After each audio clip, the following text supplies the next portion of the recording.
रोजाना भजन होता, संकीर्तन होता और भोजन प्रसाद होता, और जब तक पांचों पंगत भोजन होता वो बैठा रहता, भोजन करता रहता। एक दिन की बात है और प्रातः काल हुआ, कुछ देर हो गई, धूप छिटक गई और दोपहर होने का समय आ गया, लेकिन ना तो आश्रम में कोई चूल्हा जला, ना कोई भोजन की व्यवस्था हुई। अब उसको बड़ी चिंता हुई कि आज क्या बात है, आज भोजन की कोई व्यवस्था हो नहीं रही और कोई कुछ कह भी नहीं रहा, क्या कारण है। तो महंत जी से पूछा, महाराज जी आज कोई भोजन की व्यवस्था नहीं हो रही, ऐसा क्यों दिखाई पड़ रहा है। तो महंत जी ने बताया, भैया आज एकादशी है। तो एकादशी क्या होता है। महाराज भैया एकादशी जो है आज आश्रम में भोजन नहीं बनेगा, आज सभी लोग एकादशी व्रत रहेंगे। तो महाराज क्या हमको भी एकादशी व्रत रहना पड़ेगा। महंत जी ने कहा, भाई ये तो नियम है आश्रम का कि यहाँ जो भी लोग रहते हैं सभी को एकादशी व्रत रखना पड़ता है। तो उसने कहा कि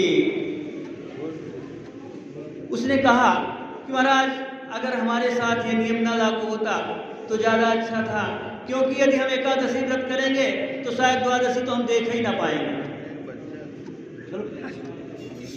हमारी जो है इतना ज़्यादा खाने की आदत है, हम बिता नहीं पाएंगे। तो महाराज जी ने कहा कि ऐसा है भैया कि ये तुम्हारी खाने की आदत है तो तुम नहीं बिता सकते, तो ऐसा करना कि तुम आश्रम से बाहर चले जाना और वहां बना करके तुम अपना भोजन कर लेना नदी के किनारे। तो उसने कहा ठीक है महाराज। अब उसको राशन दे दिया गया और सारी व्यवस्था कर दी गई। उसने गट्ठर रखा अपने सिर पर और चला गया नदी के किनारे। वहाँ जो है भोजन बनाया और संत जी ने कहा, भैया लेकिन एक शर्त है, एक बात और ध्यान से सुन लो कि भगवान को भोग अवश्य लगाना, बिना भगवान को भोग लगाए भोजन मत करना। उसने कहा ठीक है। अब वहाँ गया और व्यवस्था करी, ढूंढ ढांड के ईंटें ले आया, ईंटों पर जो है रखा बर्तन और आग जलाई, भोजन बनाया,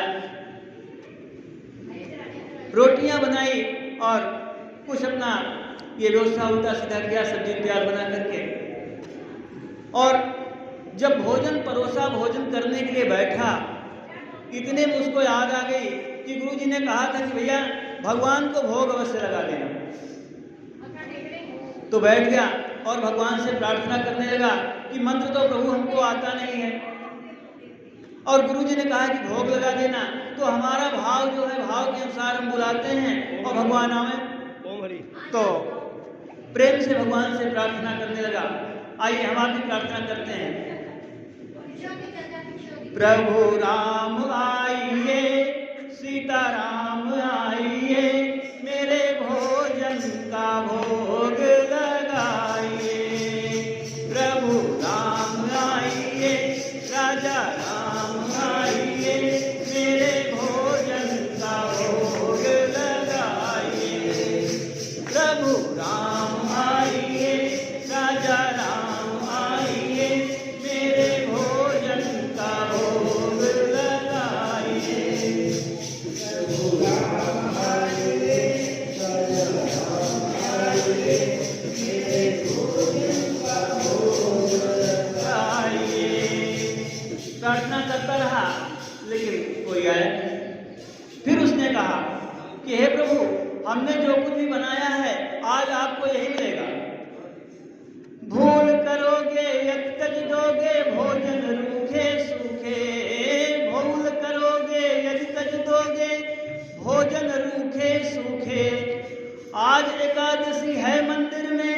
प्रभु यहाँ तो व्यवस्था है लेकिन मंदिर में कोई व्यवस्था नहीं है। आज एकादशी है मंदिर में, रह जाओगे भूखे। प्रभु राम आइए, राजा राम आइए, मेरे भोजन का भोग लगाइए। प्रभु राम आइए, राजा राम आइए, मेरे भोजन का भोग लगाइए।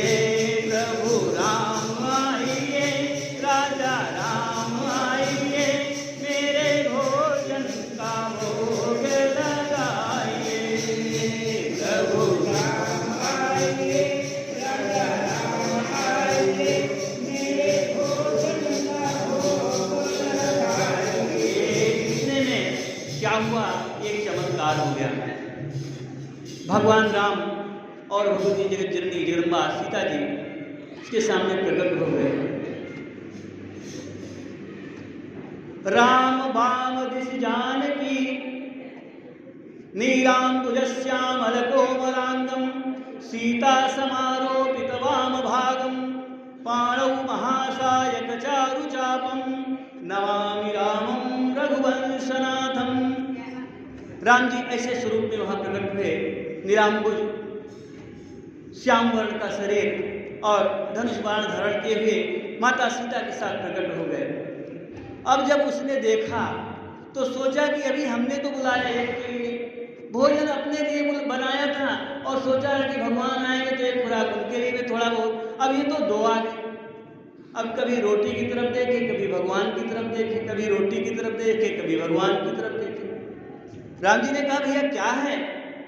तो भक्त ने कहा प्रभु हमने बुलाया तो एक को था, आप तो दो आ गए। अच्छा तो क्या लौट जाए? नहीं नहीं, आए हो तो आप देखने में बहुत अच्छे लग रहे हो, अब आप बैठो, अब जो होगा देखा जाएगा। पूरी एकादशी नहीं तो थोड़ी वाली एकादशी तो हमारी हो ही जाएगी। अच्छा आप भोग लगाओ। भगवान ने भोग लगाया और अब चलते हैं। प्रणाम किया, हाँ प्रभु जाइए, लेकिन अगली एकादशी को थोड़ा जल्दी आ जाइएगा, बहुत देर लगाते हो आप। राम जी ने कहा ठीक है आ जाए। चले गए और इधर इसने भी अपना जो कुछ बचा था प्रसाद पाया और वापस आश्रम को आया। और अब फिर सारे कार्यक्रम चलते रहे। 15 दिन बाद फिर एकादशी आ गई। फिर एकादशी आई तो इसने पूछा गुरु जी से, गुरु जी क्या आज फिर एकादशी? गुरु जी ने कहा हाँ आज फिर एकादशी है। आज फिर वही व्यवस्था, लेकिन हाँ गुरु जी ने कहा हाँ आज फिर घर आश्रम में कोई भोजन की व्यवस्था नहीं है। तो ठीक है गुरु जी हमको फिर थोड़ा राशन दे दीजिए, लेकिन थोड़ा राशन बढ़ा दीजिएगा। गुरु जी ने कहा क्यों? दरअसल ऐसा है कि वहाँ दो भगवान आ जाते हैं तो कुछ राशन बढ़ा दीजिए। गुरु जी ने सोचा कि भूखा रह जाता होगा और खुराक कुछ ज़्यादा है, इसका पेट नहीं भरा होगा, तो अपने शिष्यों से कह दिया उसका राशन बढ़ा दो। अच्छा राशन बढ़ा दिया गया। फिर गया नदी के किनारे और फिर भोजन बनाया और भोजन बना करके जब सामने रख करके फिर भगवान को बुलाया। प्रभु राम आइए, सीता राम आइए, मेरे भोजन का भोग लगाइए। प्रभु राम आइए, सीता राम आइए, मेरे भोजन का भोग लगाइए। श्री राम आइए, सीता राम आइए, मेरे भोजन का भोग लगाइए।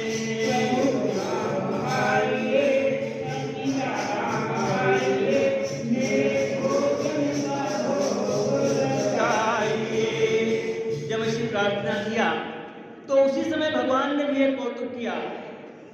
राम बाम दिस जानकी लखन दाहिनी ओर। भगवान राम माता सीता और लक्ष्मण जी के साथ वहां प्रकट हो गए। अब जब इसने तीन को देखा तो फिर इसको आश्चर्य हुआ कि हमने भोजन तो दो के लिए बनाया था, अब ये तीन खुद ही आ गए। अच्छा प्रभु आ गए हो तो पाओ, हमने तो दो को बुलाया था तो तीन आ गए, ये कौन है? भगवान राम ने कहा ये हमारे भाई हैं। अच्छा आपके भाई हैं, सगे हैं? हाँ हमारे बिल्कुल सगे भाई हैं। अच्छा ठीक है प्रभु आए हो तो भोग लगाओ, पाओ, फिर जो बचेगा हम भी रूखी सूखी खा लेंगे। बड़े प्रेम से भगवान राम, बोती सीता और लक्ष्मण भैया ने भोग लगाया और प्रसाद पाके चले गए। जाने लगे तो इसने फिर कहा कि हे प्रभु ये बताओ कि अगली एकादशी को आप कितने लोग आओगे? क्योंकि हम एक को बुलाते हैं तो आप दो आते हो, हम दो के लिए व्यवस्था करते हैं तो आप तीन आ जाते हो, तो अगली के लिए बता दो कितने आओगे? राम जी ने कहा कोई बात नहीं हम आ जाएंगे, आप चिंता मत करो। अच्छा ठीक है, चले गए। अब फिर आश्रम को वापस आया। 15 दिन बाद फिर एकादशी आई और जब फिर एकादशी आई तो गुरु जी से कहा गुरु जी वहाँ रोज हर बार एकादशी को संख्या बढ़ जाती है, आज थोड़ा और ज़्यादा कर देना। गुरु जी ने सोचा कि ये जो है कहीं राशन बेच तो नहीं देता, इतना ज़्यादा इसको राशन दिया जाता है और कैसे खत्म कर देता है। आज इसका परीक्षण करना चाहिए। अच्छा कितना दे दिया जाए? तो उसने बता दिया अंदाजे से कि प्रभु इतना दे दीजिए। अब ढेर सारा चावल, आटा, गोभी, टमाटर जो भी था, सब्जी इत्यादि, नमक, सब कुछ दिया और उसको अपने सिर पर रखा गट्ठर और लेके नदी के किनारे गया पेड़ के नीचे और फिर व्यवस्था किया। लेकिन आज इसने चालाकी की, आज जो है भोजन नहीं बनाया और पहले पुकारने लगा कि प्रभु आओ, और पहले संख्या देख लेंगे उसके बाद फिर भोजन बनाया जाए। पुकारने लगा, प्रभु राम आइए, सीता राम आइए, लक्ष्मण राम आइए, मेरे भोजन का भोग लगाइए। प्रभु राम आइए, आइए, मेरे भोजन का भोग लगाइए। प्रभु राम आइए, सीता राम आइए, मेरे भोजन का भोग लगाइए। प्रभु राम आइए, सीता राम आइए, मेरे भोजन का भोग लगाइए। जब करुण बार किया भक्त ने तो उसी समय एक चमत्कार हो गया। बैठ विपिन में भक्त ने जिस क्षण करी पुकार, तब तत्क्षण ही प्रगट भो वहां राम दरबार। इस बार तो पूरा राम जी का दरबार ही प्रकट हो गया। भगवान राम, सीता जी, लक्ष्मण जी, भैया भरत, शत्रुघ्न, साथ में हनुमान जी, पूरा राम दरबार आ गया। और जब इतने को देखा तो कहने लगा कि हे प्रभु, मैंने जब भी आपको बुलाया आप संख्या बढ़ा करके ही आए, और इस बार तो आप इतना आए कि उधर न मैं भर सक्यो। उधर न, पहली बार जब मैंने आपको बुलाया आप सीता माता के साथ आए, उधर न भय भर सक्यो, सीय जब सन्मुख आए। उधर न भय भर सक्यो, सीय जब सन्मुख आई, और उधर निराहार ही रहूं। हाँ, जब पहली बार मैंने बुलाया तो सीता जी को साथ ले गया है, फिर मेरा पेट नहीं भर गया, हमने बुलाया आप दो आए, और दोबारा की बार फिर विनीत आए भाई पर भाई, और उसके बाद फिर दूसरी एकादशी को आप भाई को भी लेकर के आए। लेकिन आज की स्थिति क्या है कि तुम नहीं निराहार ही रहूं, आज मुझ परत लखाई। आज तो मुझे ऐसा लगता है प्रभु कि आज मैं निराहार ही रहूंगा, मेरी पूरी एकादशी हो जाएगी। क्यों कि तुम नहीं तजत बानी अपनी हम कहते समझाए, और नर नारिन की कौन कहे एक बानर हूँ संग लाए। अरे प्रभु, नर नारी की कौन कहे, एक बार मैंने बुलाया आप दो आए, दूसरी बार हमने दो को बुलाया आप तीन आए, और इस बार तो पूरी पार्टी ही लेकर के आए हो प्रभु हैं। और स्त्री पुरुष की कौन कहे, आपके साथ तो एक बंदर भी आया हुआ, एक बानर हूँ संग लाए, अब तो आज पूरी एकादशी हो जाएगी। भगवान ने कहा नहीं, चिंता नहीं करते, तुम व्यवस्था करो। तो भक्त ने कहा प्रभु अब हम व्यवस्था नहीं करेंगे, हमको जो व्यवस्था करनी थी राशन रखा है, और आप लोग इतने आए हो, स्वयं बनाओ स्वयं खाओ, जो बचेगा हम भी प्रसाद पालेंगे। तो रामचंद्र जी ने कहा कि ठीक है, और वहां फिर शुरू हो गया खेला।